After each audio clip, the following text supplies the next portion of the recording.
That there are different ways that you can help somebody who's going through anxiety, somebody who's going through depression, somebody who's going through suicidal ideation. You can never always guarantee that your help is what will help them get through.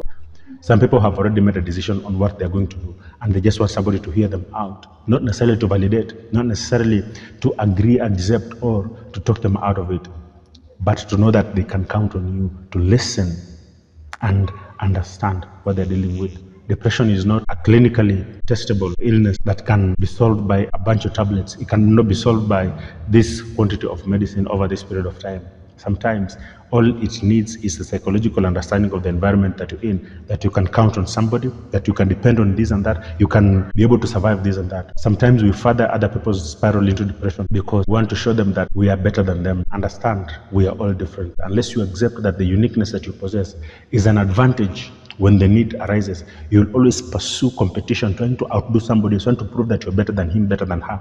Then you'll never be able to overcome what it is that you're actually dealing with. Comparison above everything else is degrading to an individual. The moment you compare yourself to anybody else, you downgrade yourself, you degrade your value in terms of what you can be able to actually offer to different people who look up to you, people who depend on you. Because your talent cannot be compared to somebody else's academic qualification. Your gifting and favor cannot be compared to somebody else's position. Your title cannot be compared to somebody else's season of favor. His academic qualification cannot be compared to his alignment, to the timing and everything. A comparison degrades you to want to fight in their space. They say that when you fight a swine in the mud, there is no way you can ever win. So some people might drag you into the water because they thrive in water and you lose within that particular space. So when you compare yourself to somebody, ensure that you're fighting in your area of strength and they as well are within their area of strength. But comparison degrades you because it denies you the ability to be authentic, because you want to be like them for you to win like they're winning. But winning means different things to different people. Victory does not necessarily mean getting to the finish line within whatever timeline it is that they're given, although they're comparable games where that is applicable. Let's understand, winning is different for different people in different seasons.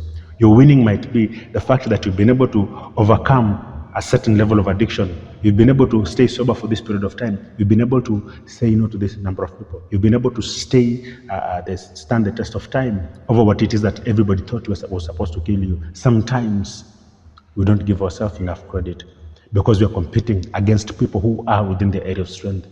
You cannot compete with a fish to swim. You cannot compete with an eagle when in the sky. Sometimes identify where you're strong at and compete with yourself. What was your previous record? What it is that you knew then? What do you know now? And what can you do right now for you to be able to overcome the current obstacle that is in your way? That is you looking at yourself and building capacity, valuing what you can be able to offer. Sometimes we go to competitions, we go to certain areas where we expect it to show up, but we show up with somebody else's identity. I want to speak like him so that I can be effective. I want to be able to find humor, find engagements with people in this space like somebody else for me to be able to influence a decision making. I want to be able to command a crowd like he does for me to be able to do this and that. That is you trying to ape what somebody else is doing in their area of strength, and they're not struggling because their competition is not with anybody else, but they are thriving in their area of strength. But you wanting to be like them shows up, and immediately people can see elements of who you're trying to be like. And since he already exists, there is no way people will gravitate towards you. Sometimes finding ourselves requires sacrifice. And sacrifice means not wanting to be like somebody else. Don't sacrifice yourself because you want cheers, you want applause, you want validation. Don't sacrifice yourself. The best that you can do is to offer your authentic self to the world, because then we understand and celebrate the uniqueness of what it is that you're offering. But the moment you begin to compare yourself to somebody else, then we will gravitate towards what the original is. Be strong in your authentic self. Accept that you will fall short. Accept that there are things you do not know, but you're willing to learn if you can.